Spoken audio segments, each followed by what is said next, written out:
If you're pooping less than 3 times a week, straining, or feeling like you can't completely empty your bowels, you're most likely constipated and you don't even know it.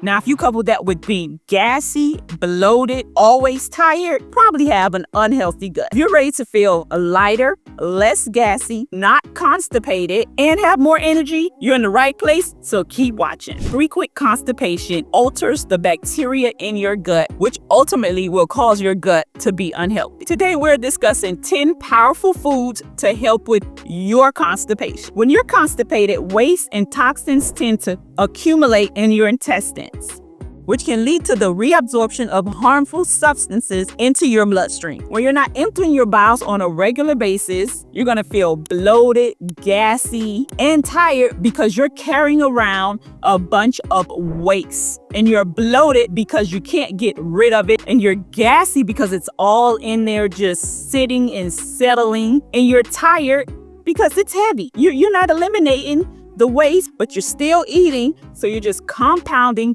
more waste on top of waste. And this is all happening because your gut is unhealthy, and it's time to fix your unhealthy gut.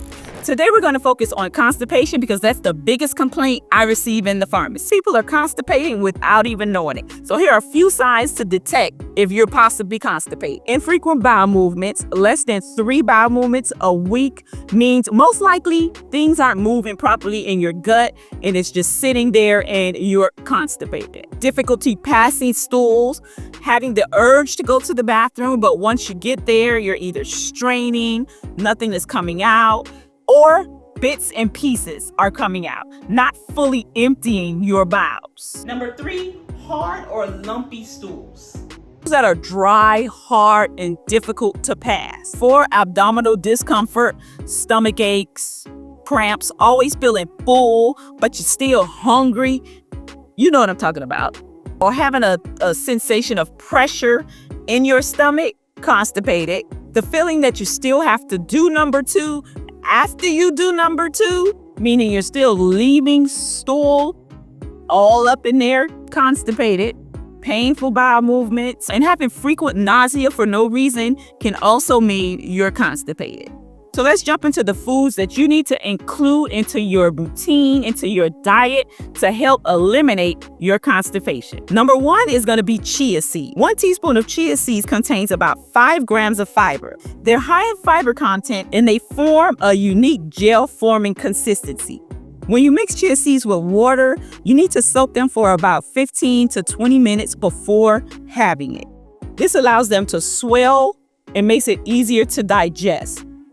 If you're not soaking your chia seeds before you're having them, the swelling process is going to take place in your gut and you're going to be even more bloated. So make sure you're soaking your chia seeds before having them. Chia seeds also work as a probiotic, and probiotics feed your gut. So if you want a better understanding on how you can use chia seeds, check out this video where I made an easy chia seed lemon water.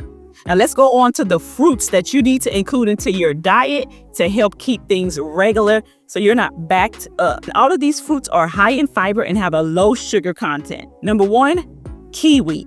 On average, a single kiwi contains about 3 grams of fiber. Next, there's apples. Apples and pears combined with a high water content, helping the fiber itself to pass smoothly. Grapes, the skin to flesh ratio in grapes contain a high amount of fiber. Next, there's blueberries and blackberries. Then we have prunes, which are high in fiber as well as contain sorbitol. Prunes are high in soluble and insoluble fiber, along with sorbitol, a natural sugar alcohol that acts as a mild laxative. Finally, we have papaya. Papaya contains papain, an enzyme that aids in digestion and helps to break down proteins in your gut. Papaya is not only delicious, but it's a very great ingredient to help with your mild constipation. Now let's talk about oatmeal. This is kind of a controversial one. A lot of people don't agree with including oatmeal into a gut healthy regimen because it can be difficult for your stomach to break down the grain and pass it. But oatmeal is loaded with soluble fiber that allows more water to remain in your stool, making it softer, larger, and easier to pass. Next, there's Greek yogurt. Greek yogurt is rich in probiotics, and probiotics help to feed your good gut bacteria. And to learn more about prebiotics and probiotics, you can check this video out right here, where I go into depth on the differences, the benefits of prebiotics and probiotics. Now, when you're including Greek yogurt, you want to go for the natural, unsweetened, unflavored Greek yogurt to gain all of the gut healthy benefits. Next, there's beans, also containing insoluble and soluble fiber. And this combination helps to move stool along in the intestine. And studies have shown having 3 servings of beans a week can ultimately prevent constipation altogether. When it comes to beans, my favorite is lentils. They're easy to cook, they're high in fiber, and they taste delicious. Now, let's not forget our leafy greens, spinach, kale. All of these are high in magnesium, which helps to relax the intestinal muscles and help draw water into your stool so it's easier to pass. Now on to one of my favorites, aloe vera.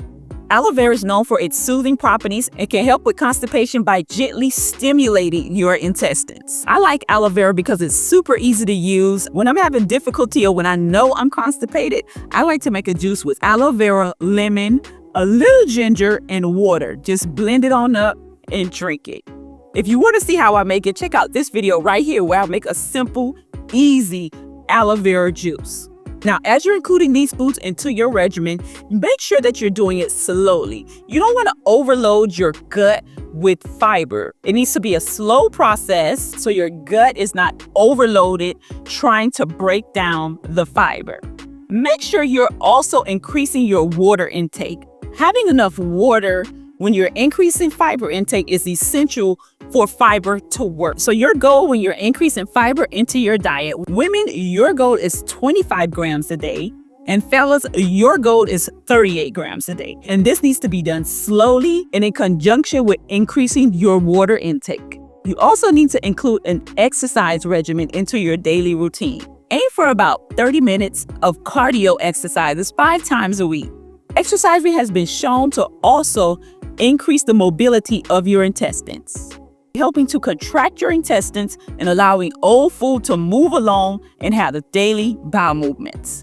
And needless to say, clean up your diet, minimize the processed food, the preservatives, the sugars, all of the things that slow down digestion. Eating more greens, more vegetables, more fruit, that's automatically going to help with constipation and most gut issues that you may be experiencing. Now remember, not having a regular bowel movement means your gut is not doing what it needs to do to facilitate your nutrients that comes from your food. It's not able to transport the nutrients to the vital organs where they need to go. It's just sitting there lingering and you're not getting any benefit from your food. So short version, if you're always constipated, not having regular bowel movements, this could ultimately lead to nutrient deficiencies, being that the food is just sitting in your gut, not being converted to nutrients, not being transported where it needs to go. And most likely your gut is unhealthy.